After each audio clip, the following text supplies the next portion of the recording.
মহানবী আমাদেরকে বলে দিলেন এটা কাবা, কাবা আল্লাহর ঘর। আজকে সব মসজিদ কাবাকে কেন্দ্র করেই তৈরি করা হয়।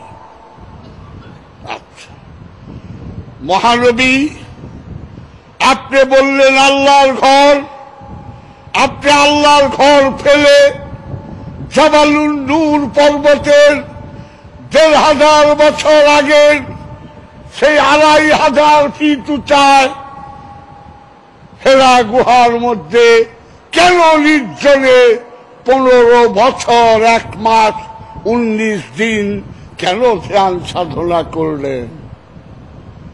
আপনিই তো বলেছেন আদম যখন পানীয় মাটিতে ভাসমান তখনও আমি নবী। তাহলে আপনি কেন করলেন? উনার উম্মতদেরকে উনি এত ভালোবাসতেন যে যদি সত্য সাগর অবগাহন করতে চাও তাহলে আসো এইরকম ধ্যান সাধনা করেই পেতে হবে। কাবায় শরীয়ত, হেরা গুহায় মারেফত। ওয়াহাবীরা প্রতি পদে পদে সত্যটাকে ঢাইকা রাখে। আমরা বুঝি নামাজ এক প্রকারই, আমাদের এক প্রকারই শিখায়, অথচ মহানবীর সেই মহামূল্যবান হাদিসটি ওয়াহাবীদের গলায় শুনি না। কি হাদিসটা? কালা কালা ইয়া রাসূলুল্লাহ সাল্লাল্লাহু আলাইহি ওয়াসাল্লাম আসসালাতুদ দাওয়ামি আফজালুম মিনাল সালাতিল ওয়াক্তি। আমার মহানবী বললেন ২৪ ঘন্টার দায়েমি সালাত ওয়াক্তিয়া সালাতের চেয়ে অনেক মর্যাদাবান। এটার দলিল কোরআনে আছে। কোরআনের সূরা মারেজের ২৩ নম্বর আয়াতে আছে আল্লাযীনা হুম আন সালাতিহিম দায়মুনা, তাহারাই মুসল্লি যারা দায়েমি সালাতের উপরে দণ্ডায়মান।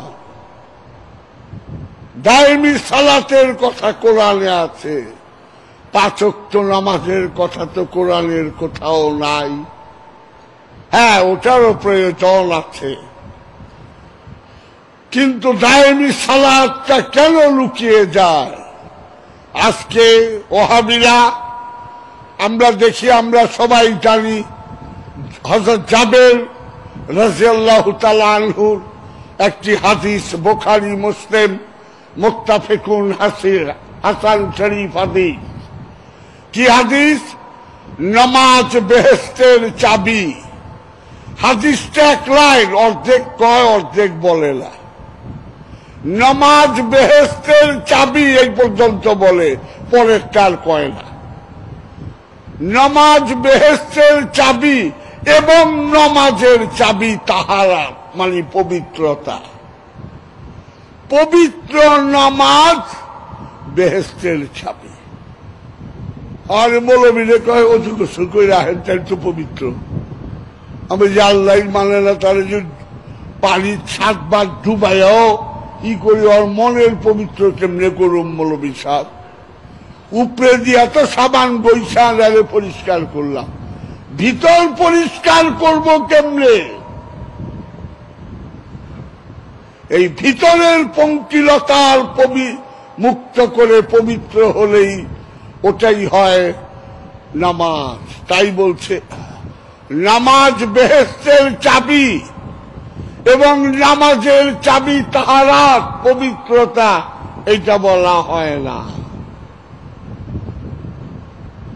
এরকম বহু জিনিস লুকিয়ে যাওয়া হয়। তাই এক দার্শনিক বলেছিলেন, faith is meaningless without any actual practice. বিশ্বাসের ৪ পয়সাও দাম নাই যদি বাস্তবে না দেখি। আসেন দেখেন সত্য আছে কিনা। এইটুকুই আমি অনুরোধ করে